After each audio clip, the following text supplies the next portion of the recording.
So to make our keychains, here's what we'll need. We're gonna need a sewing machine, which is optional because you can also hand sew. We're going to need metal D-rings, silver split rings, some fabric, some ribbon, and fusible fleece. I used the iron-on version. And we've also got fabric markers and charms, which are optional. I only added these in because I wanted to personalize it and make it my own. First, you're going to need to grab some fabric. You really don't need much of it, so if you have fabric scraps that you want to use up, you can do that. So we're going to cut up the fabric so it measures 3.25 inches and 12 inches. Next up, you're going to grab your fusible fleece. We're going to need to cut it into a strip that is 2.5 times 10.5 inches big. Next, you're going to lay your piece of fabric down and have the bad side facing up towards you. Grab your fleece and place it on the fabric. So you're going to have equal measurements for the 2 long sides and 1 short side. The other end of the short side will have about 1 inch with no fleece covering it. Now it's time to grab your iron to fuse the fleece onto the fabric. Please remember to refer to the instructions on the fleece packaging that you have. So for mine, the packaging told me that I needed a press cloth, which I didn't know what that was, so I Googled it. So I used some cotton fabric scraps that I found, and I used that.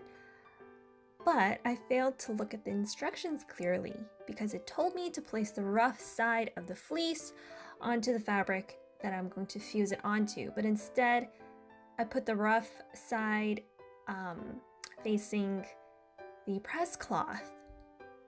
So it fused onto the press cloth, which is not what I wanted. Yeah. So anyways, I decided to just sew the press cloth with the fleece on it onto my current fabric so I don't have to redo anything or waste the fleece. So once you're done with that, you're going to fold the extra fabric on the 2 long sides over the fleece. After that, you're going to fold the fabric in half vertically. And if you want, you can also use your iron during this step to help the fabric keep its folds. As you can tell, it didn't really work for me because my fabric was so thick. And since the fabric is so long, I'm going to put in some pins to help keep it in place for sewing. Now it's time to bust out your sewing machine. If you don't have one, no worries, you can also just hand sew. You're going to sew all the way down the long side of the fabric and try your best to sew as close to the edge as possible and make sure that the folds are kept in place. And as you're sewing, remove the pins.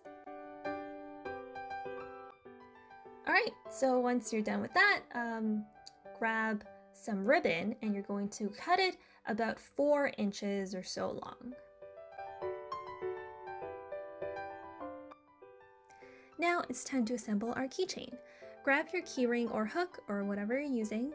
Wrap your sewn fabric onto the ring or hook, but make sure that the fabric surrounding the hook is the part that doesn't have any fleece on it. Because obviously we want the fleece part to be on the opposite side of the hook because that's the part you're going to be holding. Next, you're going to wrap your ribbon around the fabric. You can definitely skip this part if you really want to, but it's nice to break up the fabric with a different color. Here's my fabric. I'm going to take my ribbon and sandwich one end between the layers of fabric. I'm going to take the other end and wrap it once around the fabric and tuck whatever is left over in between the fabric. You can allow the fabric ends to overlap by about 1/2 inch. The ribbon should be approximately 1 to 2 inches above the key ring so that it allows the ring or hook to move around a little bit.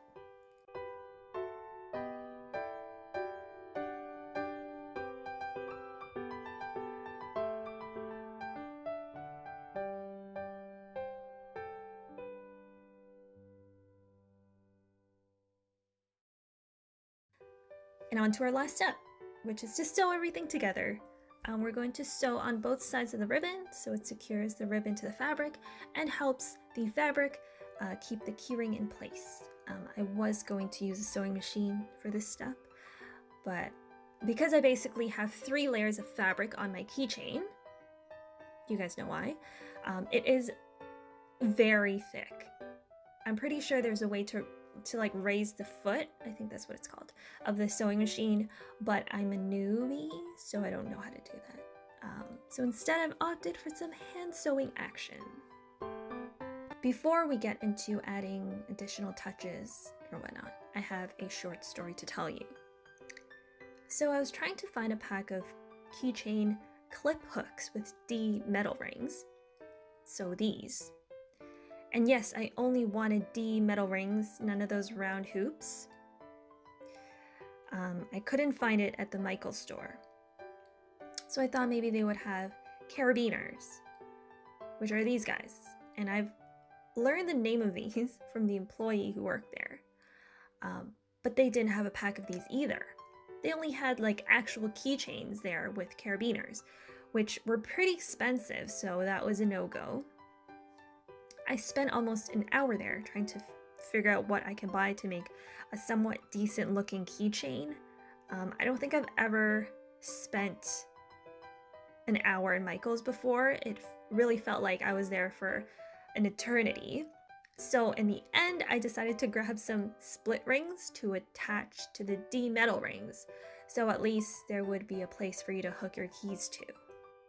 Anyways, back to the tutorial. Here I've got some cute little charms that you can add to your keychain, and if you know you're artistic, you can also grab some fabric markers and you know, draw some cute little illustrations onto the fabric of the keychain. And there you go. You have a cute keychain.